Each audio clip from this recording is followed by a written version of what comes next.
দুপুরে রান্নাবান্না কমপ্লিট করে স্নান ধান করে এই তো চলে এসেছি। এবার একটু পাঁপড় ভাজা করব, পাঁপড় ভাজা করে তারপর লাঞ্চের ভিডিওটা করব। তো চলো পাঁপড়টা দেখি কেমন হয়, কেন অনেক সময় কি হয় পাঁপড়গুলো ছোট হয়।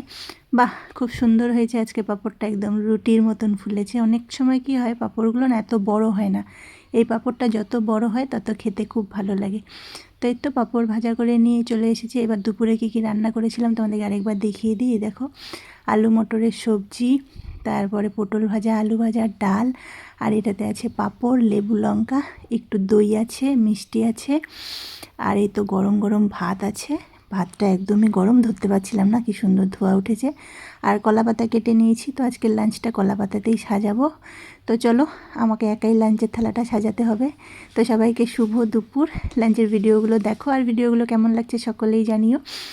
তো বেশ মনটা খুব খুশি খুশি লাগছে আজকে। একটু তোমাদেরকে কালকে বলেছিলাম আজকে একটু জমজমাটি লাঞ্চ থালা সাজাবো, তাই সব কিছু গুছিয়ে নিয়েছি। অনেকটাই পরিশ্রম হয়েছে আজকে আমার।